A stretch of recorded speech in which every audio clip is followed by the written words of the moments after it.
Hey friends, welcome back to my garden. If you're new here, my name is Jen and I live in Western Kentucky in Zone 7B. It is currently July 2nd when I'm wrapping up this video. You will see this tomorrow, July the 3rd. And I just kind of wanted to give you guys an update on how the garden is doing.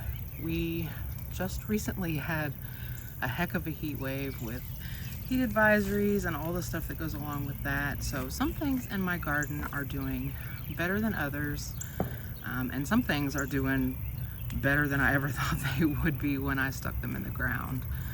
So I will go ahead and show you, give you a walkthrough of the garden here in just a second.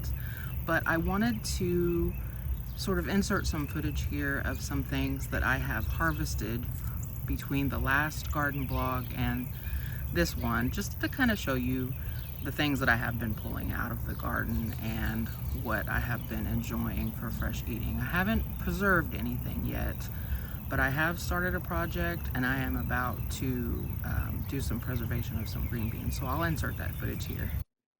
All right, voiceover Jen here.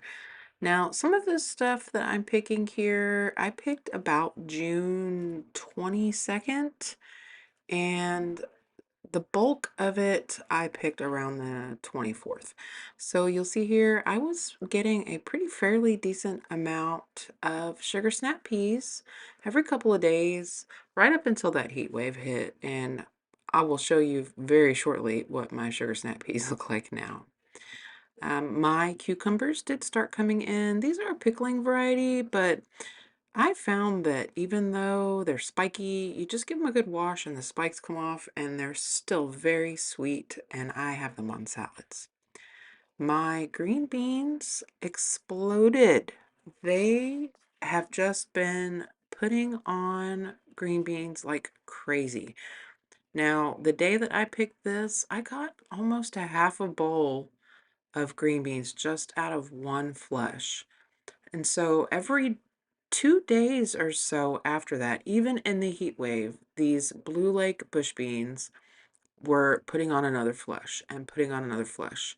But I'm pretty sure now that they are kind of coming to the end. A lot of the plants suffered during our really nasty heat wave and they got pretty scorched. In fact, some of them don't even have leaves on them at all, and they're still trying to grow green beans. It's so pitiful.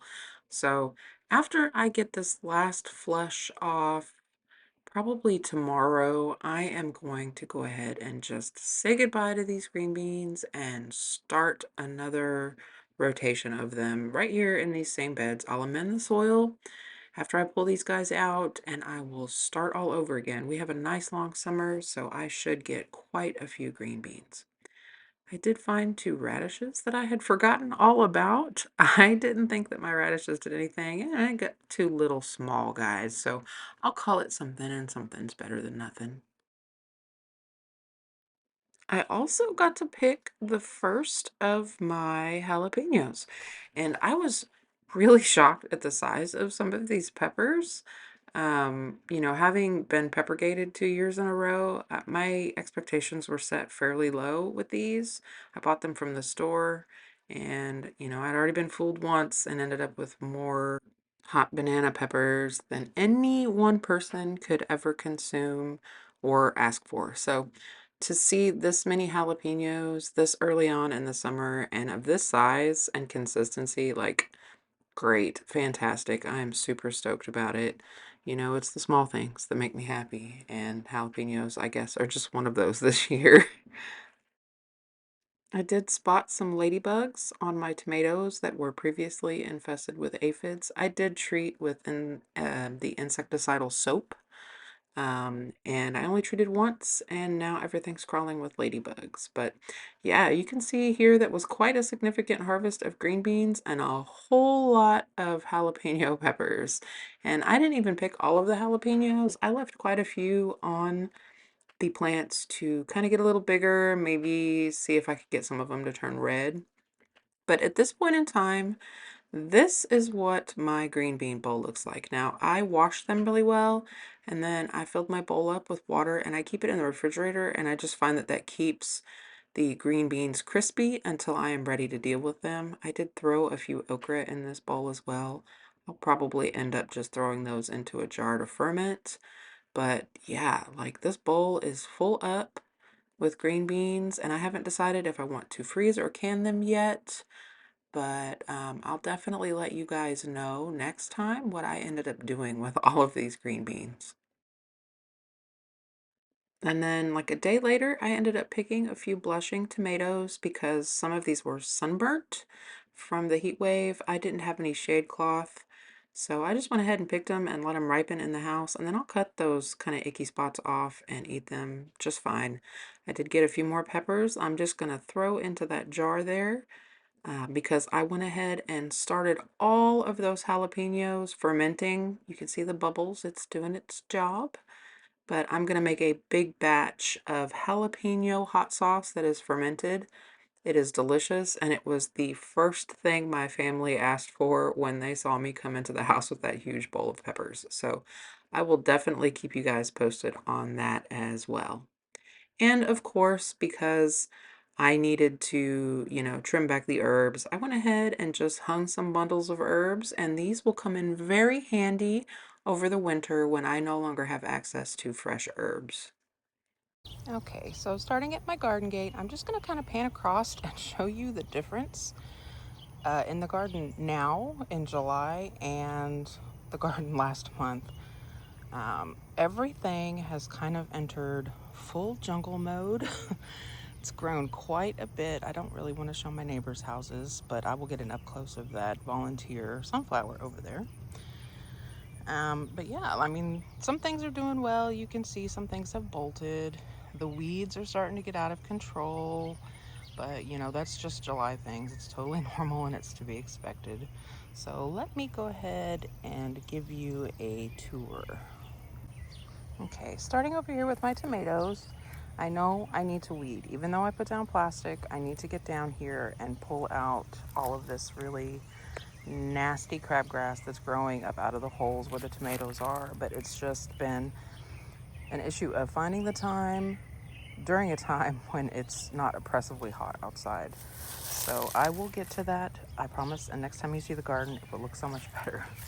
But over here, I have a volunteer borage. And I love borage. The flowers are totally edible. They taste a little bit like cucumbers.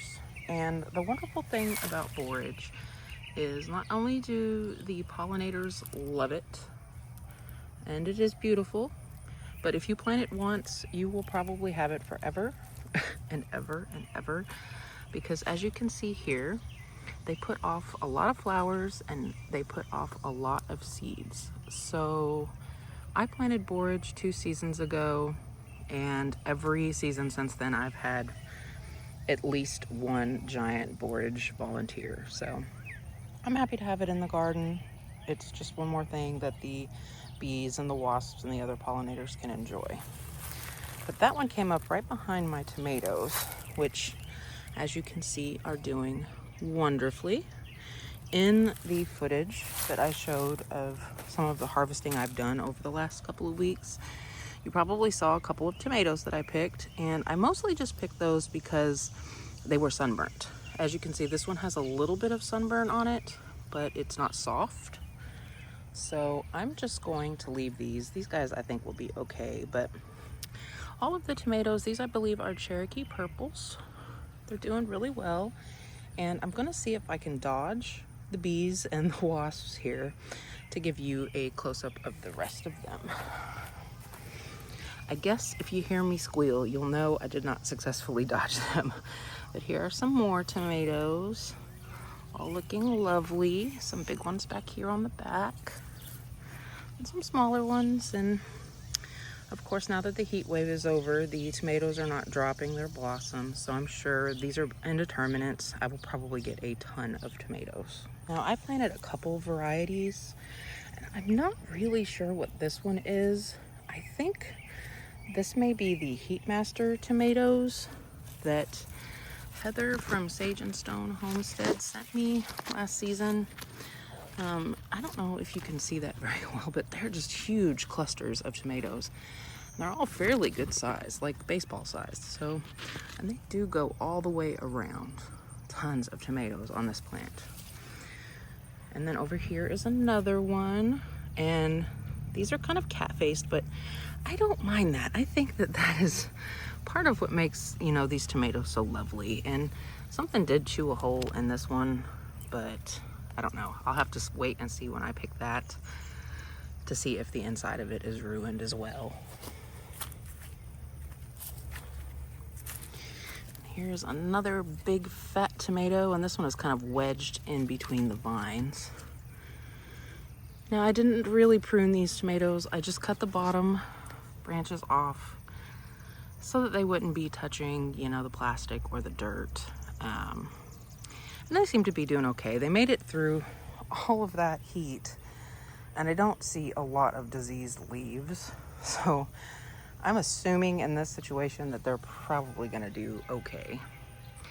If you hear noise, you guys, I'm so sorry. I do live on a very busy street, so you're gonna hear cars and horns and the regular goings on of living in town. It's just part of it. But yeah, as you can see, this new growth up here has a ton of more blossoms. So I would imagine that it's going to be putting on another flush of tomatoes quite soon. Here's another one with a really large cluster. Again, I'm not really sure what these are. My seeds, when I started them, the labels all got kind of jumbled up. So it is just gonna be a guessing game until I start picking tomatoes. This one, however, this one is definitely the one that is giving me the most pause for question, because look at all of these clusters of tomatoes packed in tightly. They're not very big, but I did not plant any cherry tomatoes on this side of the garden. But they're all just huge clusters of these. So I don't know if maybe one of the tomato starts that I purchased from Lowe's got mixed in with something else, or somebody thought it would be cute to change the labels. So this could quite possibly be a cherry tomato variety, which would be fine with me. I mean, a tomato is a tomato. But I just spied in the back here one that was being smashed. So I'm gonna go ahead and pick this. It's not bruised or anything. It was just being squished up against the T-post. So that's kind of a funny shape. But yeah, so I don't know, you guys. Do you think that this might be some variety of cherry tomato or plum tomato? Let me know in the comments what you think, because the largest tomatoes on here are these back here, and they're still not like full-size tomato, so I don't really know. My pepper plants planted alongside of my tomatoes are doing wonderful. They just recently put on another flush of flowers, so I have some more peppers coming on, and they are all doing equally as good. Hard to tell for the weeds, I know, but I just came through the other day and picked the rest of the big peppers that were out here, but I already have more blossoms coming on, so should be a good pepper year. As you can see, lots of baby peppers, more flowers. Last year, peppers for me were a bust. I was victim to Peppergate 2 years in a row, and every pepper I planted, even the ones that were seed packets from M.I. Gardener that said jalapenos, ended up being the dreaded banana pepper. So I planted a ton more banana peppers than I ever intended last year, and I did preserve a bunch of them, so I'm really glad that none of these this year are banana peppers. There you will see my volunteer catnip. 2 seasons ago, I found a small catnip plant on my property, and it is in the mint family, so in a lot of places this is considered invasive, but I have cats, and I also love that the bees love this catnip. This plant is absolutely covered in bees because of these little blossoms that they put off. I will warn you fairly though, this catnip does put off a smell that Smells a little bit like a hippie den if you pick up what I'm putting down. So if that's gonna bother you, you might think twice about it. Also, the fact that I have cut this down twice and it is still, you know, belly button high to me. These things do get very large. So if you plant catnip, plant it where you don't mind it taking up space, because it is definitely gonna take up space. Down here by my cucumbers, there's another catnip. Now this catnip is looking a little worse for wear. It's already put on its flowers. This one is starting to seed, which I don't mind, whatever. If I have catnip pop up next year in a place I don't want it, I will just pull it up or, you know, dig it up and move it somewhere else. But because of the heat that we had, and this plant has already done what it set out to do, I may end up just chopping this one back, because it for sure will start all over again. We have such a long summer that last year when I chopped my catnip off, it came right back. In this grow bag, it has 4 cells, and I had stuck all of my bok choys out here. I got a really late start in the spring, and I was pretty sure that these bok choys were gonna bolt, which is fine. I don't mind. They make really pretty flowers. And again, you know, we're trying to feed the pollinators here. So I'm just gonna let them go. They are growing up next to my sugar snap peas, which I don't know if you can see. It's been so hot.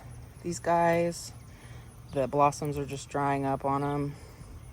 It is still growing, but the bottom is looking a little worse for wear. So I'll probably be pulling this out very soon. Obviously my kale,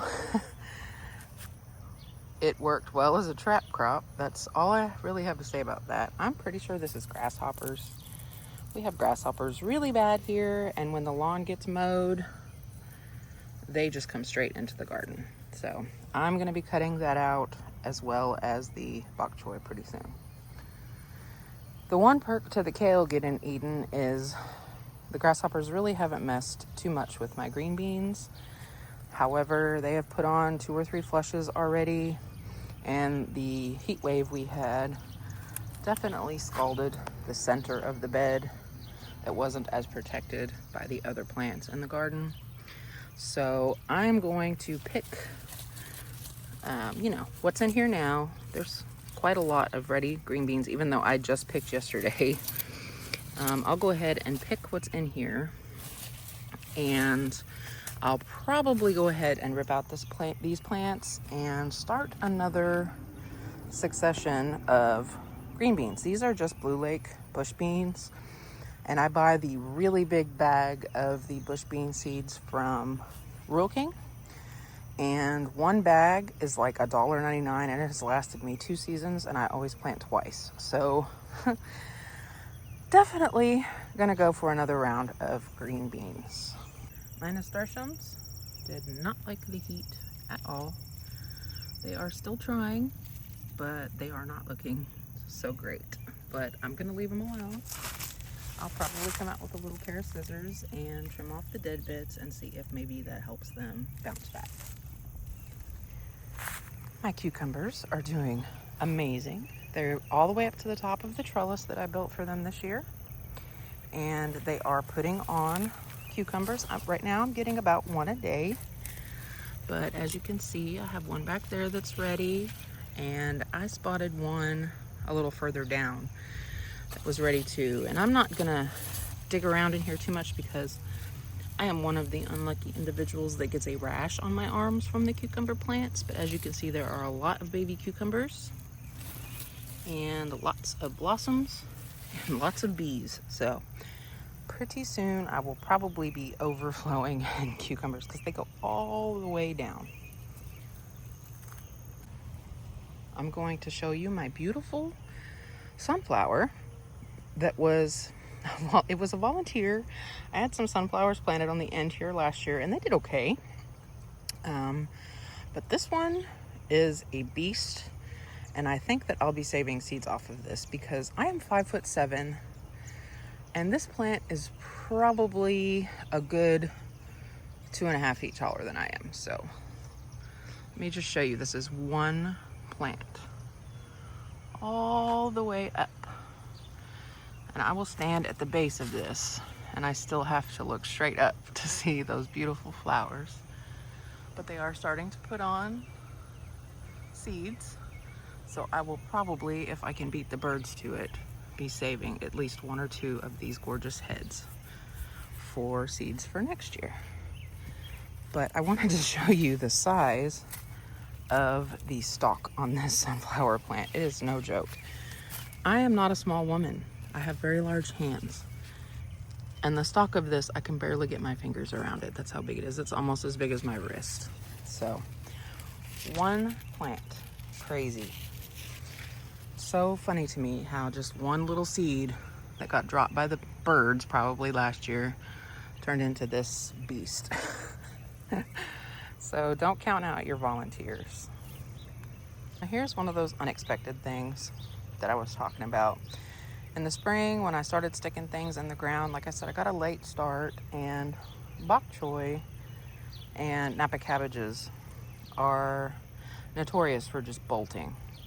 And on top of that, the ones that I grew last year, I used cloth to cover them, and I still ended up with tons of bug damage. Some of my Napa cabbages barely made it out. So I planted 2. I just stuck them out in the garden and said, sink or swim. And this one is starting to come to a head, and this one is definitely starting to head up in the center, which is so crazy to me. Not a ton of slug business this year, not a ton of, anything else that wants to eat on my Napa cabbages. Meanwhile, the kale, which nothing touched last year, has been eaten down to a skeleton. So I don't know, make that make sense. I like to think that these 2 Napa cabbages are still doing okay because they're under the shade of the sunflower during the hottest part of the day. But we will see if they actually manage to head up before they say nope and bolt. In the center of my garden is this lovely metal raised bed, and in it I have herbs planted, but I also have some cloth pots down here on the end that I planted sunflowers in. And I think these are the Velvet Queen sunflowers, the ones that are almost black. I'm not sure, but judging by the amount of purple on the stem of that one and this one as well, it probably is. So I'm really excited to see what these look like when they open. And a little nasturtium there in the middle. But as far as my herbs go, everything is great. Every couple days or so, I come out here and try to trim any of the flowering. Now, it's been probably 2 or 3 days since I've done that, and you can see that my basil has started to flower. And this one already has, but since this one is the smallest one, I'm just gonna let that flower. I'm not gonna bother with that one too much. I have 2 more right behind it that are twice as big. But as you can see, it's hot, they want to flower. So hopefully if I just let the one go, I can maybe, use that for seeds or use that for the pollinators, and I'll just continue to harvest off the big ones. But I have 2 different varieties of basil, some sage in the corner there, which I cut half back. And as you can see, it's filled up that entire corner again. I have some thyme, oregano, rosemary back there, and then I have dill, which is making flowering heads, which I will be cutting off soon to make some fermented pickles. Mr. Goose decided he wanted to let himself in and partake of the catnip, so y'all remind me not to forget him up here in the garden while he takes a nap. He likes to hide in things, and then I have to go look for him. Here on this end of my herb bed is just a big pot of dwarf sunflowers. There's many of them in there.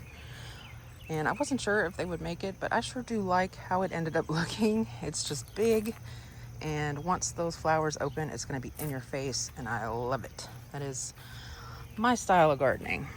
And down here, I have a little nasturtium. This little guy next to him, he died. That's okay. This one is still trying. Again, I think the shade helps. He's being shaded by the sunflowers. And then right behind me, I have another big pot of dwarf sunflowers doing its thing. It's going to be lovely. My oldest daughter's favorite flower is sunflowers, so once these come up, I'll be cutting these and taking them into the house to put in a vase for her to enjoy inside. I have some more bolted bok choy, some more struggling sugar snap peas. Honestly, I'm shocked that the sugar snap peas made it this far into summer. They did way better for me than they did last year, and I will take that as a win. Here's my okra. I have already harvested a little bit of okra. Once okra starts, it doesn't stop. So this right here, even though it's small, tomorrow it'll be huge and I'll have to harvest it. And each one of my plants, I'll actually probably harvest this one today. Each one of these okra plants has at least one or two more little okra fruit and flowers. So I'm definitely getting into okra season, and I cannot wait to get enough to go ahead and pickle some more okra. I'm the only person in my house that likes pickled okra, and I made some last year and I ate it all. So I need to restock my pantry. But I planted extra okra this year, not thinking that, you know, it would all come up, and it did. So I'm gonna call it a small blessing. And when I have had my fill of okra, I will just be leaving bags of this on my neighbor's doorknobs because you can only eat so much okra. On the last row of my garden, first I have my cherry tomatoes, and you can see the weeds. They're really getting out of hand. I'll find a nice cool morning and I'll come out here and I'll get this bed whipped back into tip-top shape. But for now, we're just doing what we can. Tons of cherry tomatoes of all different sizes. I've already picked a few, but look how these are growing. Aren't those beautiful? Ugh, just nature's wonderful. Nature is truly wonderful. Lots of cherry tomatoes on this one. And if you guys remember, I had purchased one cherry tomato plant that had two in the pot, and I said I very roughly separated them to try to get a 2-for-1. Wasn't quite sure if the one on the left was gonna live, and here we are. It is as tall as I am, so clearly it liked it here. And then its smaller counterpart is growing sort of backwards, but again, totally loaded with fruit. Cherry tomatoes are kind of my favorite because 90% of them don't even make it in the house. I just snack on them while I'm out in the garden. And then over here, I have my tomatillos. They all have something in them. Now this variety is supposed to be Rio Grande something. I can't remember. Got it from M.I. Gardner. And last year I thought I did something wrong because they weren't very big. But this year, same thing. And they have been fertilized and trellised and cared for. And the tomatillos are still fairly small, but I have 3 plants, so even though they're going to be small, I know I'll have plenty to make some salsa verde, and that makes me happy. Last year, I planted cucamelons. I did not plant cucamelons this year because I learned a lesson. You can never pick them all. It doesn't matter how hard you try. You must have to have Hawkeye vision. Well, a while back I had mentioned to some folks that I had about 1 million volunteer cucamelons. And when I said that, this is what I mean. These are all cucamelons. This is where 1 or 2 fell off of the trellis, got missed, and now it's just, they're popping up everywhere. There's some more. There's another one. There's one trying to crawl across the walkway and eat my zucchini. Let me scroll in here where you can see cucamelon, pile of cucamelons, more cucamelons. I mean, they're everywhere. So there's some over here. So probably what I'm gonna do is when I come out here to weed, I will just pull those out with it because as you can see, they're starting to try to climb the trellis. I have one over here trying to climb up that bag. They were just everywhere, and we even tried to sweep them up and we could not get them all. So I knew this would be a problem. I just didn't know how big of a problem. But yeah, that's it. That is the garden right now, friends, as of the first week of July. It is messy. It is hot. There are a lot of bugs. Some things are dying. I am not though, so I will call that a win. You know, I'll get to the weeds when I can, and if I can't, then that's just how it is. So that's all I have for you this time, friends, and I will update you same time next month, and we will look together and see what kind of changes have happened in the garden. Until next time, friends, happy gardening.